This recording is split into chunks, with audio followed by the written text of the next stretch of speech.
Broadcasting live from atop the Rocky Mountains, the crossroads of the West. You are listening to the Liberty Roundtable Radio Talk Show.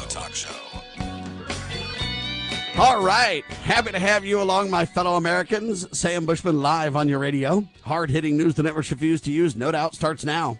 This, my fellow Americans, is the broadcast for March 6th in the year of our Lord 2025. This is hour one of two, and the goal always to protect life, liberty, and property, to promote God, family, and country, to do so using the checks and balances brilliantly put in place by the Founding Fathers, one of our great peaceful restorative solutions. As you know, we reject revolution, unless it's a Jesus revolution. Then we're in, because we follow the Prince of Peace. Hope you're all doing absolutely fantastic. Pete Sepp, president of National Taxpayers Union, NTU.org, back on your radio. Welcome, sir. Always great to be here. There's so much going on, so little time. We hear about tariffs, and I'm actually a tariff supporter, Pete, because I believe it's the proper role of appropriate tax.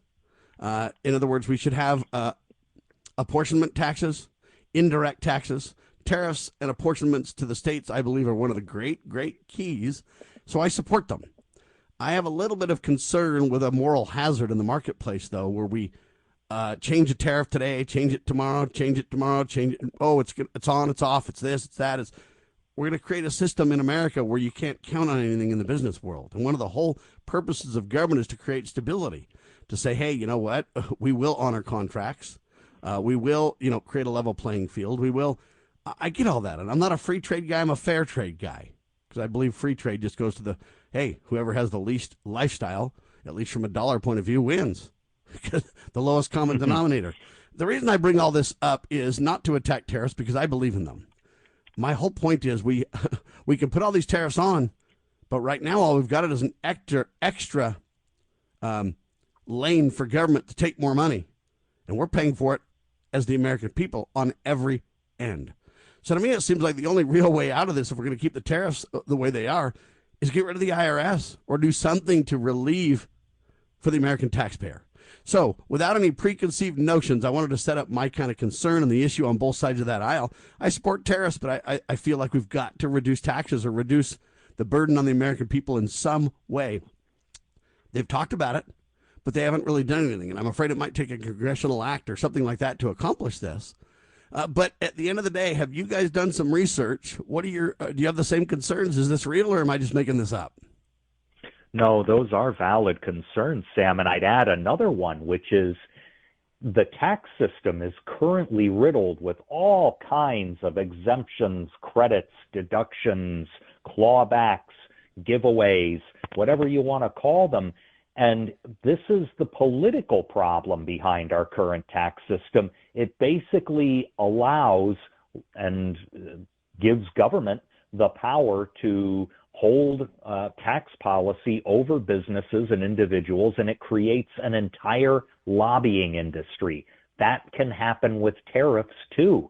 If the government controls the policy over tariffs to the point where it can say, well, tomorrow we think we're going to have a different rate and we're only going to apply it to certain industries, well, that sends a signal to the business world saying, okay, if we spend enough money on lobbyists and get to the right people in the presidential administration, maybe we can get an exemption too. And you have all the same problems with the current tax system transferring themselves over into the trade system.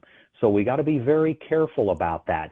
If we're going to do a government that relies on indirect taxes, or if we have a government that relies on tariffs or some other form of excise, for example, rather than income taxes, great.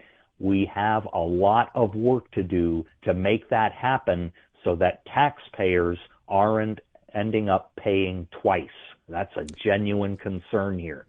Now, let me ask you this then, because I get that, but if we move ahead with the tariff side, but we don't move ahead at the same time on the release side, I mean, I hate to disagree, or I hate to agree with the liberals, but I don't see how it will make things better for the American people. At least in the short term, it won't.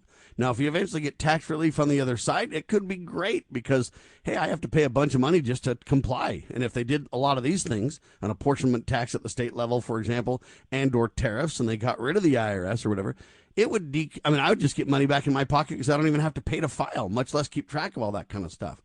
But the problem is I see them loading up one side. If we're not careful, as we've seen with government always, we're going to end up with both.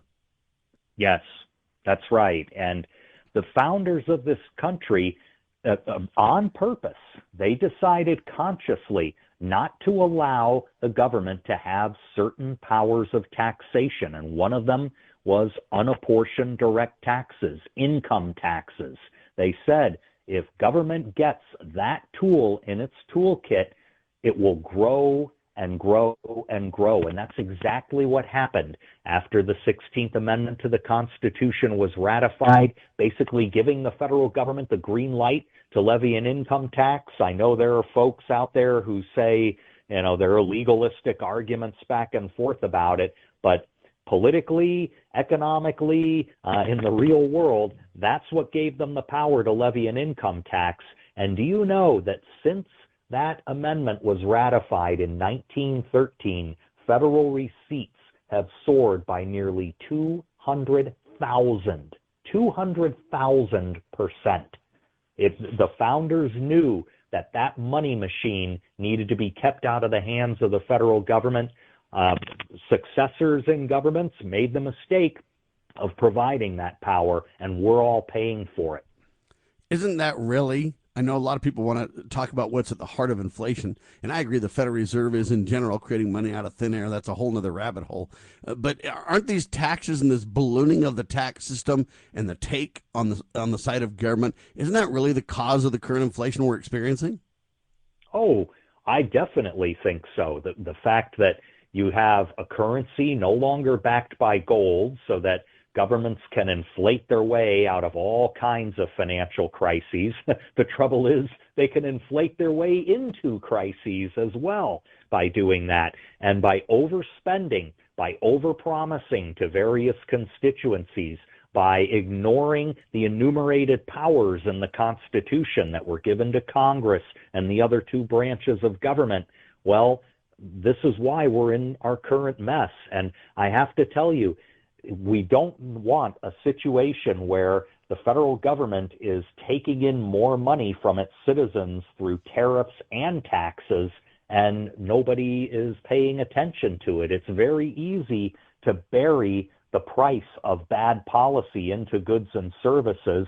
People complain at the grocery store and say, wow, I wonder why I'm paying so much more. They won't necessarily make the connection to government unless you and I and others point that out. We not only need to point it out, but we need to let our congressmen and senators understand. My problem is I think Trump has done a lot of good. He really has. And I don't mean to criticize any of that, but I feel like Congress must codify what he does, or else it'll, one, go by the wayside, or two, the next president will just flip-flop and change it again. We need Congress to come to the table. What has Congress really done in the last 60 days? They started on, January the 4th or whatever, the 3rd. It's already past that now, so they've been there 2 months. I get they've put a couple of nominees up and confirmed them, and so that's good. They did the Lake and Riley Act, which I think is good. But for the most part, it seems to me that Mike hasn't done anything. The House hasn't really done anything because the Senate's the one that gives advice and consent, so they're doing that. But the House seems to be showing up at noon and coming back to their constituents right after Christmas. It's like, we don't need you to come back and talk to us right now. What we need you to do is actually carry forward the mandate. They should have had a ton of bills on President Trump's desk right when he got in the Oval Office and said, look, these 25 bills are single issue, up and down vote bills. We know who's for them. We know who's against them. We know which ones have passed and why. We're having single issue discussions about them. That's really the way to move forward. This big, omnibus, beautiful bill. Now he's got 14 days left, and it's going to run into a buzzsaw. Pete, am I crazy? Well, there are some problems with the legislative agenda, to be sure. Some things that Congress is doing are basically trying to unwind some of the Biden administration's worst policies. Those are what we call Congressional Review Act resolutions. Those things that repeal bad rulemakings from all of Biden's executive branch agencies, the EPA, the IRS, But I thought Department with of Chevron, Labor. we said they can't do that anymore. They can't do that anymore, and there's not that deference, but there were a lot of rulemakings cemented into place before that ruling. There were also rulemakings subsequent to that where we can either go to court and try to litigate this stuff for a couple of years, or we can get Congress to swoop in and say, no, we're going to invalidate those rules. So that's, Okay, go ahead and skip the break. faster way. Pete, stay there. Liz, Okay. if you can grab Bryan, our next guest to stay. Pete, stay there. And we'll grab Bryan and just bring him into the conversation midstream here. But I look at this and I go, look, I don't want to litigate. I want the proper role of government to function. Right now, it's literally abuse to put tariffs on top of all these taxes. We have got to have Congress come to the table and clarify, codify many of these things. And it's not impossible to do. We need to put this on the table and either have Congress deliver or prove how inept they are. But I'm telling you, I've been talking to former congressmen and everybody else. We've got less than a year to get this done, at least enough substantial delivery to make the people feel like progress is made. If they don't get it done in a year, then they're going to be running on their failings as opposed to their successes. We've got less than a year, Pete. And look, 2 months are already gone and a debt ceiling's 2 weeks away, right? Yeah, and that's right. Now, let's give the House credit. They did pass a budget resolution that would allow the tax cut law of 2017 to continue, preventing a $4.5 trillion tax increase. They're going to get to work on as much as $3.5 trillion of federal spending reductions, but that's going to take a lot of will on the part of lawmakers. Passing that resolution is just the first step. The hard work begins now, and to your point, they don't have much time to steer this ship in a different course. But we've had 2 months, sir, and we've only got 2 weeks before it's a problem. That's right. Are we going to increase the debt ceiling? Are we going to dispense with the debt ceiling? Are we going to, if Doge, so Mike Johnson just released a statement and he said, hey, let's go ahead and pass the spending bill, and then let's worry about Doge savings later. Isn't that the classic kick the can down the road once again? We're just right there again. And I'm telling you, if they fail on this, they won't be debating it till Christmas or whatever, Thanksgiving. And then it'll just be they're going to fail, sir. I'm telling you right now. Yeah, one of the biggest problems we are encountering on Capitol Hill, and frankly, we're there every day trying to convince lawmakers to do the right thing, making sure their constituents get connected to them. They say, well, the House's plan is awfully ambitious, cutting that much spending over a 10-year period of time. And we're there to tell them, hey, that's the low water mark. That is the minimum you need to be doing right now to start convincing markets, investors, taxpayers that you're trying to get a handle on federal spending. And if you think this is too tough, wait till you get a load of the problems with Social Security and Medicare that you haven't even touched yet, but you better touch very soon. Otherwise, we're going to find ourselves in a bankrupt mess. But the House controls the purse strings, and they only have 2-year terms. So I don't want to hear 10 years. I want to hear 2 years of what you're going to save while you're sitting there. Otherwise, you're just gone. And you don't have, or you say, oh, that was in previous Congresses, and you pretend you don't have any responsibility for what didn't get done, right? Yeah. And, it really pains me to hear and see all of the wailing about Doge among the federal class. And, I live in this federal town where contractors and government employees alike have expected the money machine to just keep going forever and ever.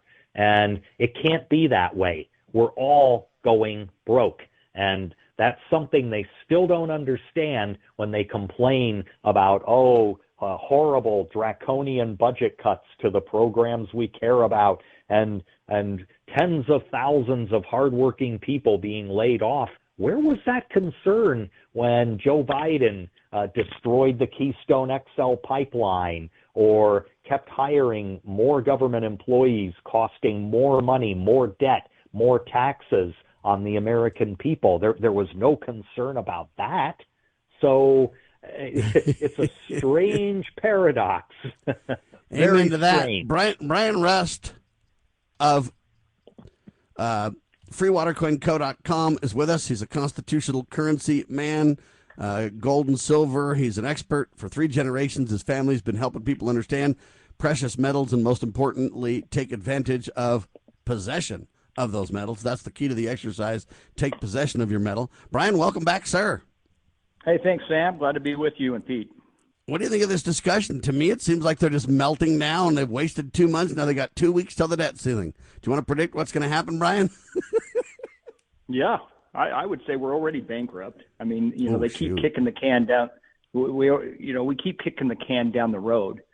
I mean, you figure since October of 23, the money supply has increased, reaching about 2.656 trillion in January of 25, highest level since 22. I mean, they're not solving anything. It's just continued to bigger and bigger pour money into the to stop inflation or whatever. We've got a big problem and they need to solve it now. Now's the time. It looks like now's the time to really. I mean, look what Trump's trying to make things happen. I mean, obviously, he could really put pressure on the House and get things done, I think. So, Pete, give me some hope. You're behind the scenes. You guys have put together all kinds of think tank studies to help them kind of navigate this. You and your organization, along with many others, have put together, Rand Paul and others, lists of ways we could just save money instantly. I've proposed a single issue at a time situation where we look at the issues and vote, hey, is this constitutional? Yes, it is. Up, down, vote, justify it, put it in place. I mean, they could have had 100 bills on Trump's desk now, single issue items, and a lot of the constitutional debt ceiling wouldn't even be discussed. If we're saving a ton of money with Doge, and if we're only funding that which is legitimately constitutionally justified, we wouldn't be shutting down core government. All we'd have to say is, hey, guys, we've funded constitutional government for the last 60 days, put a bunch of bills on President Trump's desk, and government's not going to shut down because we've taken care of most of it. What we've left is the debate stuff. So, hey, military spending, it's $1 trillion now. Trump wants to chop that to $500 billion. Are we going to give it to him? Let's have an open, clear discussion about this. Up or down vote. You know what? Are we going to cut that drastically like Trump asked for? If so, he's going to sign it. If not, okay, you could have some congressmen that could articulate this in very meaningful ways to the American people, and we could get a rally of support behind this, but it seems like everybody's just flat out derelict and missing in action. I mean, I don't mean to just be so rude, but man, we had an opportunity of a lifetime that's almost squandered, Pete. Well, not squandered yet. I mean, you have very conscientious people like Jody Arrington, congressman from Texas, chair of the Budget Committee in the House, tells it like it is. A lot of Republican members of Congress don't like what he has to say. Fortunately, because of the close margins that Republicans hold in the House and Senate, they can only afford to lose the votes of a handful of their own lawmakers, and then the whole process gets gummed up. Well, some would say that means all of the so-called moderates are in control and we won't get lower taxes or lower spending. I think the opposite. I think folks who demand more constitutionally focused spending can put themselves in the driver's seat. The Rand Pauls and the Chip Roys and the others in the House of Representatives to complement Rand Paul in the Senate. Those folks can say, no, we're not budging this time. We've been told, go away, kid, you bother me with your spending reduction talk too many times. We're going to not only have that talk, we're going to have the votes. And Jody Arrington, whom I mentioned earlier, has a whole menu of spending reductions and tax changes, many of which we support, that can start that debate right now. There are other procedures and bills. We have one called the A to Z spending cut bill. That's actual legislation that's been introduced in previous Congresses, sets up 100 hours of floor debate between Republicans and Democrats in the House, 100 hours in the Senate to do nothing but debate spending reductions from A to Z in the federal budget. Let's do that now. I mean, that would take a week, right, of hard work, maybe 2 weeks if you want to give members of Congress 10-hour days, 5 days a week. Let's make it a 2-week session. I mean, that would be a fantastic exercise and one that's urgently needed. All right. Do you think they're going to get it? What do you think is going to be coming out of the other side of this then? Because we got a debt ceiling coming up. They're going to have to deal with that. Are the Democrats going to shut down the government?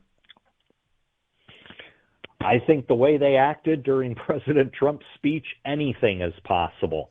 And I don't think the American people are in a mood to buy those kinds of antics anymore. They voted for real change in Washington, and real change is not a shutdown where the federal government acts like basically a kid who's been caught in the candy jar saying, well, if you're going to punish me, then I'm going to act out. And that's what a shutdown is all about. The federal government says, you need every last service we provide, and we're going to teach you taxpayers a lesson by shutting it all down, and you all can stew. I don't think many taxpayers are going to notice a huge difference in their lives for most, not all, but most of the government shutting down. It would take a while. Brian, what they usually do is pick whatever will be in my face. So they'll shut down my national park and be like, you can't even go to the park anymore, you clown. And they do those things that seem to affect me, that I kind of riot and feel like, oh my gosh, the sky is falling. Government's just, it's going to be horrible. And it's all by design. It's all political theater. The fact is, most of this, it'll take a couple of years of transition to where everybody understand the new expectations and the new freedoms that they have and everything. But I think this could be dealt with fairly easily, most of it. Just take the military budget. If we bring a lot of our troops home and just defend the homeland, we spend $500 billion rather than $1 trillion. That's $500 billion saved from one entity alone, Brian. Yeah, you're right on, Sam. I think they, don't close the parks. Well, that they do use that as a gauge. I'm not so sure. You bring them into the room, 10 days debate, and okay, that's a good idea. But we've been debating forever, and it doesn't seem to be doing anything. Inflation isn't going anywhere. You look at the quantitative easing. Yeah, there you go. The easing and all that. They keep kicking that out there and so on. We are just spending recklessly now, and we have a chance right now. I think if Rand Paul and others stepped up, like Pete mentioned, step up and say, we're not going to sit here and debate forever. Here's the deal.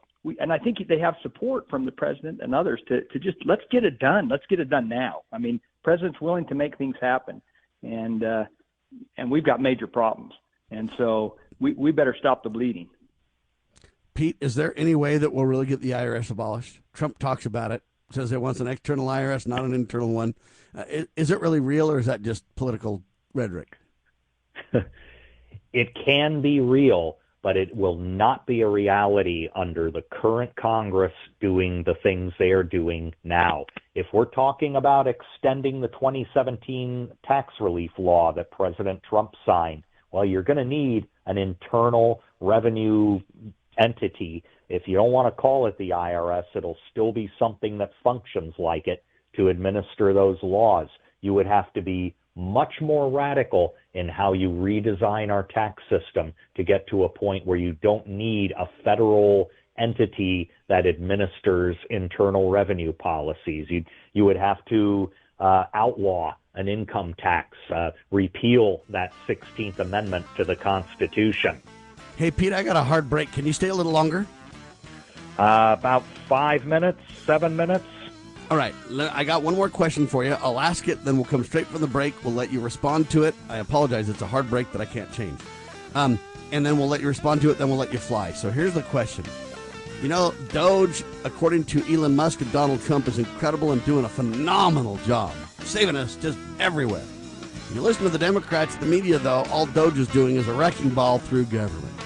I'm sure you guys have done some kind of analytics on this and said, hey, where are we at? And give me a breakdown on that after the break, then we'll let you fly. Pete Sepp with us, NTU.org. Brian, stay there. You're listening to the one and only Liberty Roundtable Live.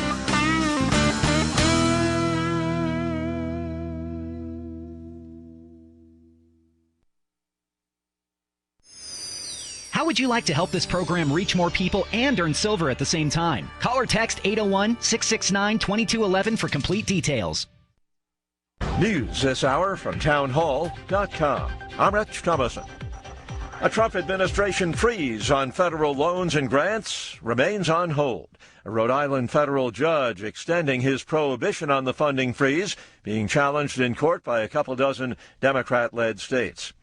Brushing aside President Trump's threat of its destruction, Hamas says it will only free its remaining Israeli hostages in exchange for a permanent Gaza ceasefire. In the meantime, the White House confirms talks and discussions are now underway. Press Secretary Caroline Leavitt said President Trump supports the dialogue between U.S. officials and Hamas. He believes is good faith effort to do what's right for the American people. Leavitt declined to provide details on the talks, but noted that there are American lives at stake. She also said Israel has been consulted about the direct engagement with Hamas. Greg Clugston, Washington. U.S. automakers getting a temporary reprieve from the 25% Trump tariffs, White House Press Secretary Leavitt. We spoke with the big three auto dealers. We are going to give a 1-month exemption on any autos coming through USMCA. Reciprocal tariffs will still go into effect on April 2nd. Some European leaders waking up to the reality of their countries having to shoulder more of the responsibility for their own defense. French President Macron is sounding an alarm. The BBC's Hugh Schofield in Paris. This was a president seeking to make the French understand the unprecedented gravity of the current predicament. A continent, Europe, for the first time since World War II, obliged to fend for itself.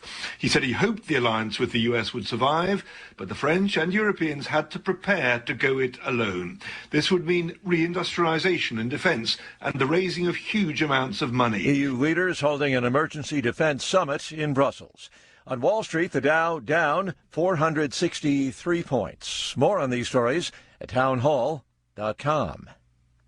We all hear the radio ads about the IRS. They tell you to be afraid, to be scared, and they try to frighten you into calling. I'm not here to do that. Tax Relief Advocates is different. TRA is here to tell you that if you owe money to the IRS, whether it's $5,000, $50,000, or $500,000, we have a solution. It doesn't matter if you're sitting in your car, at work, or with your kids. No matter where you are, call now. 800-583-0141. Don't lose hope. TRA can eliminate or reduce what you owe to the IRS. Generous programs are now available that can give you a fresh start. Our passion is taxes and helping individuals fix their IRS problems. We have over 1,000 5-star reviews on Google and an A+ with the Better Business Bureau. You don't need to be afraid of the IRS any longer. End your tax nightmare today by visiting us online at TRA.com or call 800-583-0141. That's 800-583-0141. Tax Relief Advocates. Real solutions for real people.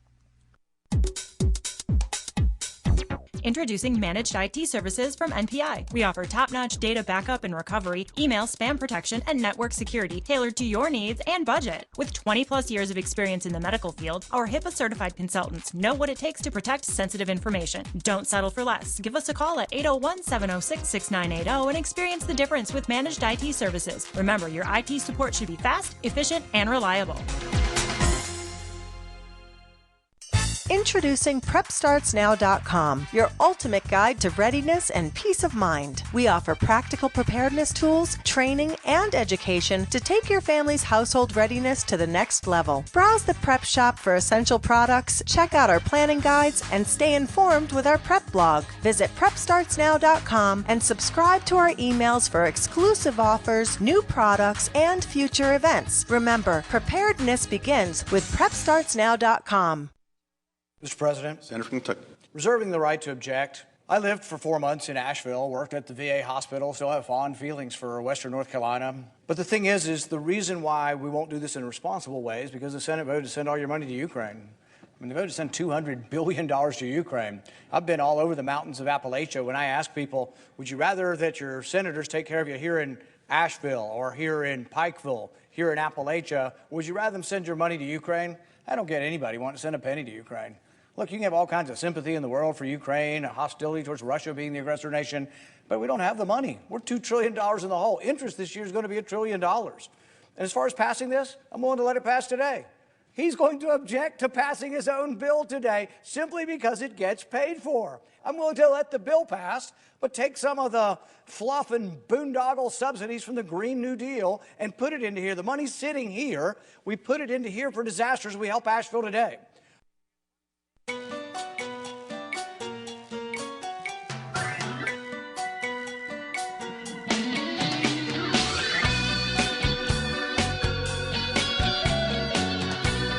Broadcasting live from atop the Rocky Mountains, the crossroads of the West. You are listening to the Liberty Roundtable Radio Talk Show. All right, ladies and gentlemen, it's Bryan Rust, freewatercoinco.com, yours truly, and Pete Sepp, National Taxpayers Union President, on the line, ntu.org. You've got a friend in the taxpayer business to help you on the general level, which we're talking about right now, all the way to your local level, appropriately reduce taxes, keep an eye on taxes, put things in place that can fund and support the proper role of limited government. But we got to be guards to protect our money, people. If you don't believe me, go look at USAID. They've been going crazy for years. Thank heavens Doge has reined that in. So Pete Sepp, I asked right before the break, Doge, you know, if you hear Donald Trump and Elon Musk, it's going incredible. They're saving just billions. It's just awesome.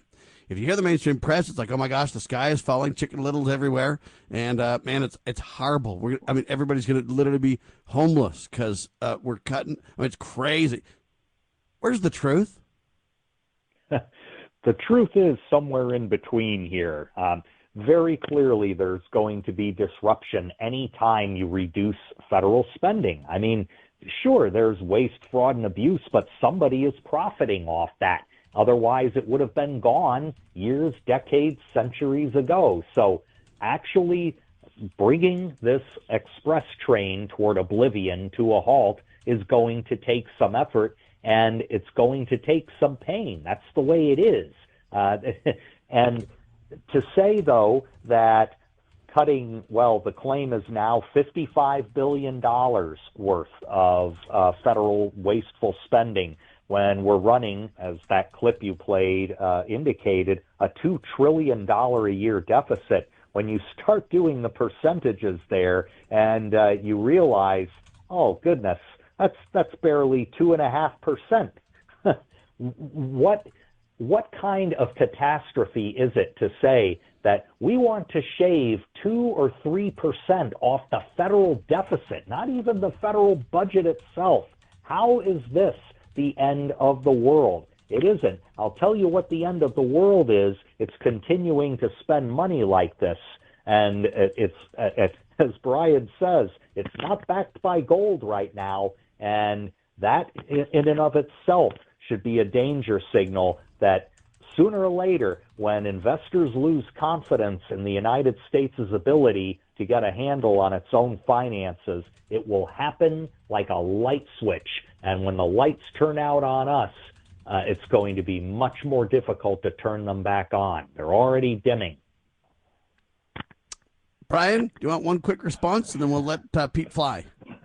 Yeah, well put, Pete. I think you're right. I mean, we got to halt that train. I think the American people right now are feeling the crunch, and so right now would be a great time to say, okay, there is going to be a learning curve, and we're here. So let's use this learning curve and make some real action happen. I think that's it.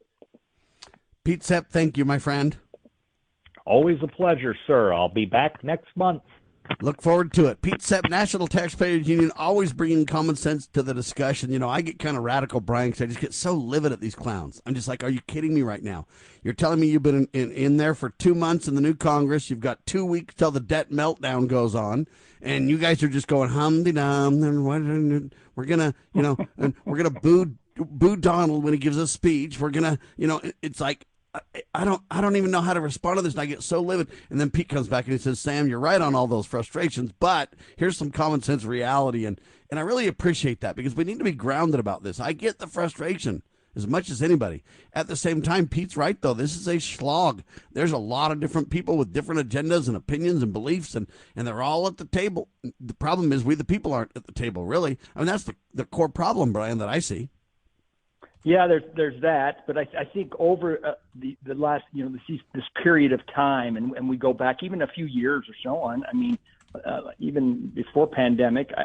I mean, the people have been watching this, and we've been watching this, and we've been told this, and we were going to get this done, and it just doesn't happen. It seems like we talk about it. When Rand, was it Rand that got on, and said we'd like a government 1% cut. I mean, we saw none of that. No one wanted to do a 1% cut, and he was on the floor and asking for that. So I think we're getting impatient because we're feeling the crunch as a people. So at this point, I'm thinking now we might have an opportunity. We got a president in there. We're asking for you people to step up and do your job. And maybe we need to point fingers at individuals and say, well, why are you dragging your feet? Let's hear it from you right now. And get some real answers to know that we're going the right direction. That's kind of what I'm saying. And I'm just saying, I don't even know what to do at this point because we've squandered our time. We've already wasted it. So Trump is going all out to try to make these changes. And I think the biggest block to Trump, we always want to look at the Democrats, and they're a problem. We get it. Half the country hates him. I get it. Fine. But we've got the majority in the House and the Senate and the courts. And we're literally getting undermined by the deep state. When Mike Johnson makes a statement like, yeah, Doge is great, but let's go ahead and just fund the current expenditures, and we can talk about the savings from Doge later. Is that any kind of leadership, Brian? Seems to me that's a blatant undermining of the president's agenda.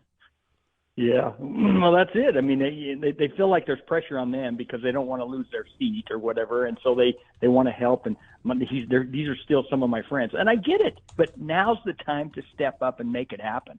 So and that's what I think the president came in saying. This is what I'm going to be doing. I'm coming at it, and I'm going to do it, and he's doing it. So we need to rally behind him and get it done. All right. What do you think's the most important thing to focus on, Brian? When I look at this thing and I go, the problem is, too, they're overwhelming us with just too many things to even discuss, right? Like, I don't even know how to discuss all this, really. Like, there's so many issues on the table, so many things to get to, so many problems that it's like at some point you're just bogged down because of the problems. And in my mind, what I do when that happens in my work life is I simply say, okay, look, I've got to divide and conquer, first of all. I'm not going to look at this whole stack of, 500 binders that I got to look at or work through or whatever. I'm just going to say, what's the most important one? What's the most important single thing? And if I could pick one, Brian, right now, I'd have to say we need to stand for pro-life because we need God's protection. And if we're murdering the most innocent among us, we can't get that done. So we need pro-life. And the second one I think would be akin to it. We need to simply put a plan in place to determine if an expense is constitutional. Rather than Doge saying, in my opinion, this gets shut down, so Donald, what do you think? And Donald says, I agree, do it. And the judge says, no, don't do it, and stops him. And now there's a battle between literally like two people, Donald and some clown judge in a robe somewhere. We're talking about a whole nation of 350 million people. I'm not a democracy guy, but I am a delegated representatives guy. So all of our guys are sitting sideline going, well, golly, we don't know what to do here. It's very simple. You've got to find a way to decrease the taxes on the American people. We've already put the tariffs on us. So you've already increased government and depleted my wallet since Trump's taken office. Until you work on that other side, like immediately, you're not impressing me at all. I'd vote every single one of them out right now if it was me. Every single one of them. Because even the ones that have it right from a rhetoric point of view, they're not building coalitions and begging to come on Liberty Roundtable Live and get coverage and highlight the problems and what they want to do about it or anything. They're just too busy taking recesses with the other clans. These people roll in at noon and stuff all the time if they're not on recess. Yeah, you're right. I think you hit it right on. I think we need God in the equation. There's no doubt about that. Without God, we're going to fail anyway. And second, like you say, I mean, what's the first top three bullet points that we need to accomplish? And then, if there's unconstitutional judges and others that don't want to, they shouldn't be doing that. They have no power to do some of the things they're doing. Then we need to pull their ticket. But so it doesn't stop. But I agree. I mean, we need to work together and get this stuff done. And it seems like there's a number of them that could be doing stuff that aren't. And it's affecting the bottom line of a lot of Americans. All right. Where are we sitting for constitutional currency, Brian? We're at 2915.20. Okay, say it again. 2915.20. Yeah. Okay, and silver. 32.59. Okay, now, as far as I can tell, that's gold's down a little bit and silver's kind of up, right? Silver's up. Gold's kind of bounced down below the 28 or into the 28.50 range or so, and then is now back up. So 2,900 was kind of a break point, but realistically, it's a safe haven. Now, obviously, gold and these metals are a safe haven to your money. And so right now, there with all the bouncing around that's going on with spending and all this stuff happening, gold's showing strength. They're showing strength. All right, ladies and gentlemen, you got freewatercoinco.com. That's a friend in the honest money business. Their first recommendation: take possession of your metal. Their second recommendation is, you know what? Get some guidance. What are your goals? Are you trying to make money on numismatics? They can help you. Are you trying to just have access to the metal? Former Sheriff Richard Mack recounts in his book The Proper Role of Law Enforcement how he came to realize while working as a beat cop how wrong the all-too-common orientation of police officers is when they think of their job as being to write tickets and arrest people. Richard Mack tells of his personal transformation from by-the-number cop to Constitution-conscious defender of citizen safety and freedoms. Learn what it really means to serve and protect. Purchase your copy at cspoa.org. That's cspoa.org. Do you know what is great about America? Ask an Immigrant. Ask an Immigrant is a new podcast dedicated to helping Americans, especially our youth, value, appreciate, and be grateful for the freedoms we have here in America. Join host Lydia Wallace-Nuttall as she interviews immigrants from around the world to discover their inspiring personal stories about why they came to America. To learn more about why America is the most prosperous, greatest country in the world, download the Loving Liberty app or go to lovingliberty.net. In the medical field, IT security is crucial. Our highly skilled consultants are HIPAA certified and have 20-plus years of experience servicing medical clinics, billing, and supply companies. We offer comprehensive endpoint protection, guarding your computers and servers against all stages of threats. And with our 24/7 monitoring services, you'll never worry about extensive downtime again. Ready to level up your IT support? Call 801-706-6980 today and discover how great IT services can be with managed IT services. Experience the untamed spirit of the American West with Range Magazine. Each issue is a visual journey featuring award-winning photography and compelling stories that capture the heart of ranching and rural life. Stay informed on the challenges and triumphs of those who live and work on the land. Subscribe today and receive quarterly editions delivered to your doorstep, and join a community that cherishes the enduring legacy of the Western frontier. Visit rangemagazine.com to subscribe.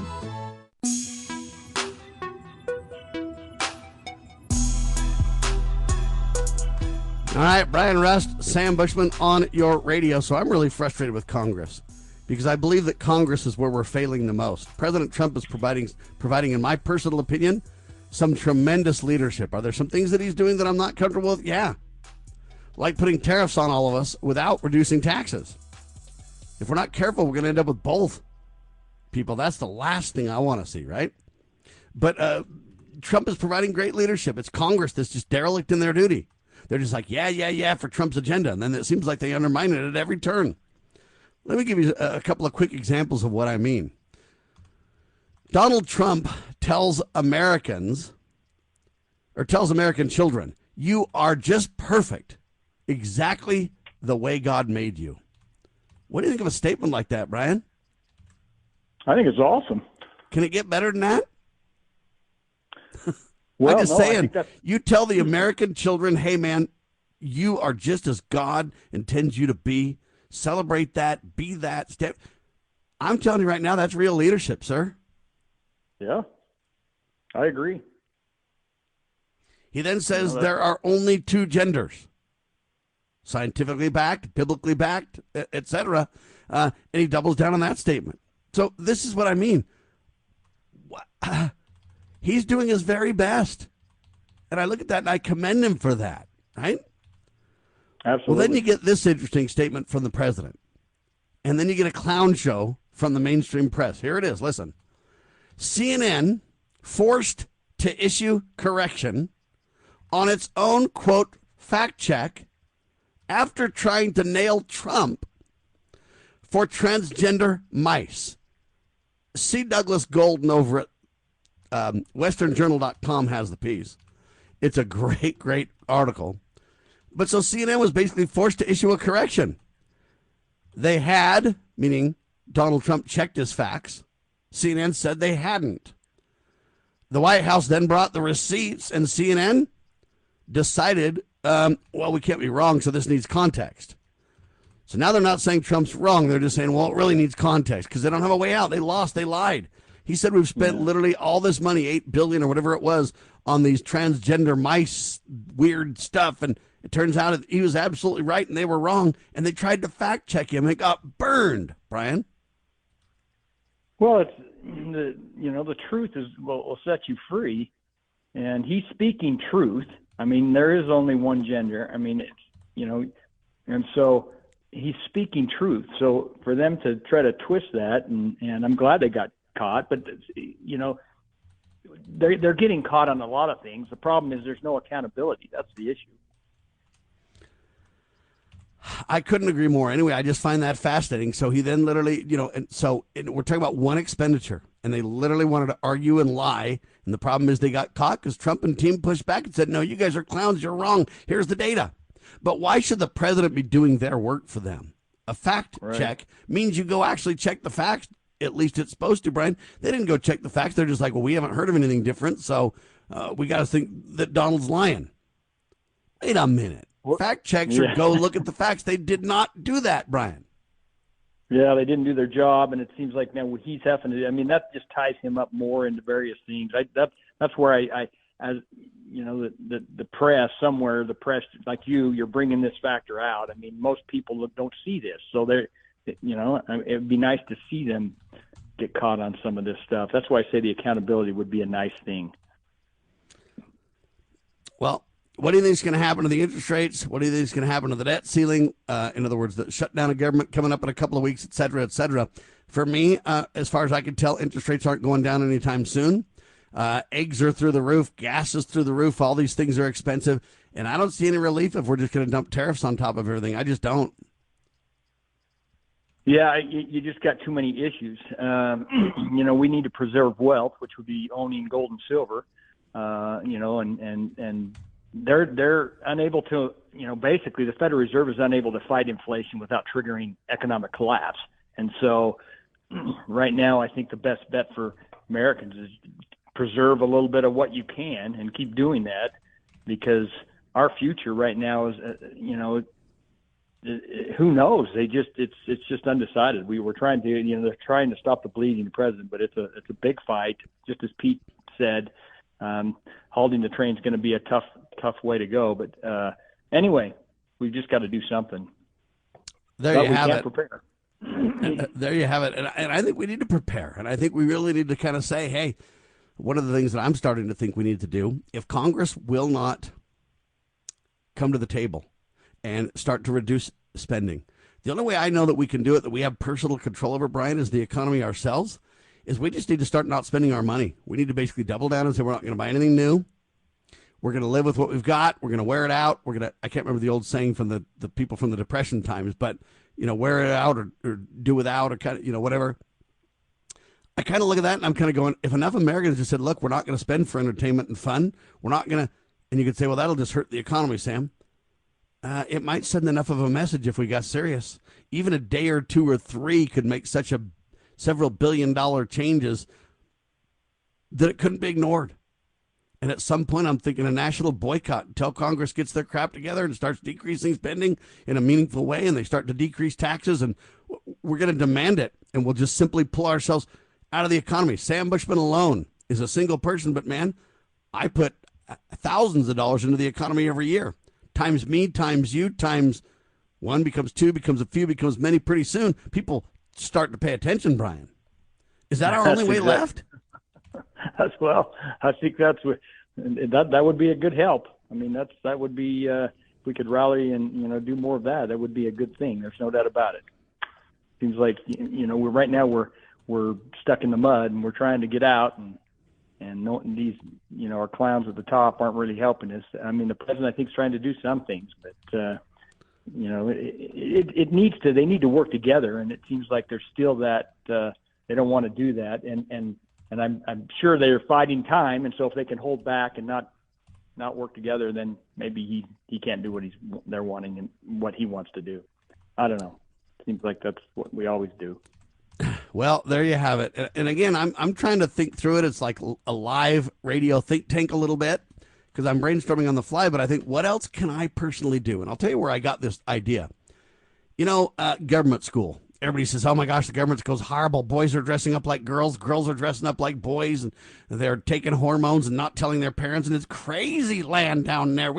And mom goes down there to try to straighten it out at the PTA and thinks she's doing great. And pretty soon, hey, FBI comes and says mom's a terrorist. And okay, they've shown their cards, people. They've shown their cards. They're criminals to the nth degree. Their government schools are tied into the FBI and Homeland Security to call mom a terrorist. Okay, they're crazy. They're off their rocks, crazy, and they'll do whatever they can to keep a hold of power. So the only way I know to get rid of their power is just take your kids out of the government school and say, hey, sayonara, people. You clowns are crazy. We're not doing this anymore. And pretty soon, hey, we don't have to talk to Donald about shutting down the education department because there's nobody there to educate. Done. End of story. Now, that sounds extreme, and I know it can't be done in totality because a lot of people won't do that. But I can make a difference. And so I never put a single kid in the government school. I've got 8 kids. They say it's like $15,000 a year per kid, per government school, whatever. So, man, I've saved literally a couple of $1 million single-handedly, Brian. And so I got this idea from the schools to the economy and saying, what if we all just simply say, hey, man, we're going to pay our bills and our necessities, but other than that, we're not spending a penny. You would take 50% of the economy right off the table instantly, and pretty soon the Fed would be like, well, we got to lower interest rates and try to stimulate this a little bit, and we got to. Now, I don't support that either, but again, until they start doing that, we're not going to have any relief. But I'm not buying anything at the pump. I'm not driving my car unless I have to. Very minimal driving, 10% of what I might do on a normal reality basis. And I'm telling you, if it's just Sam, it means nothing. But if it was 1 million Americans, it'd be huge, Brian. You're right, Sam. I love it. Inject that right into this system. That'd be great. Anyway, I don't mean to be critical and crazy, but at some point we're going to have to start taking some personal responsibility. Speaking of responsibility and accountability, some personal responsibility, and just say, hey, I can't solve the world by 3 o'clock, but I can do what I can do, and I can make a big difference, and every little teeny bit helps. Anyway, maybe we just need national boycott entirely, altogether. Say we're just not going to spend any money. None of us. We're gonna do it for a day here, and we're going to then start to track what economic difference we make on a daily basis. And then we can't do it every day, but we could literally, even if you did it 30 days over the next year, 30 days times 1 million people, 30 million times however much money, we would spend on the average in a day that we could reduce.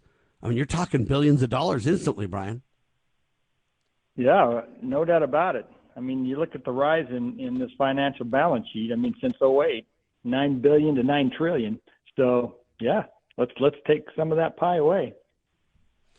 Anyway, and it would benefit the American people because then they'd have a little bit more of a I don't know what you want to call it, a little more of a penny in the piggy bank to deal with current debt and everything else. But it would benefit we the people too in a lot of ways.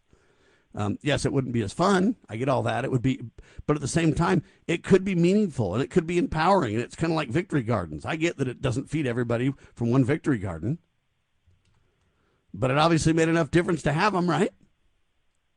That's right. Realistically, Sam, you're on the right track, because if we all came together, we talk about our government at the top, but if we all came together, we called on God, and we could really make a difference. You're right. Amen to that. And I'm not interested in transgender mice. And my next question is really logical. If they paid that much money to promote and to create transgender mice, have they taken that knowledge, that information, and pushed it for transgender people too, Brian? I think so. Somebody better start digging and get to the bottom of that critical crisis. I'll tell you that right now. You've been had, people. That's right. Why are we Brian, doing that kind of stuff? Thanks, we appreciate you. Thank you very much, Brian. You bet. Thank you. Have a great day. Bryan Rust. Rust Quoting Gift is what it used to be. Now, It's freewatercoinco.com. You've got a friend in the honest money business. Talk to Bryan. He'll have you take possession of your metal and give you guidance on what is the best solution for your goals. Hang tight.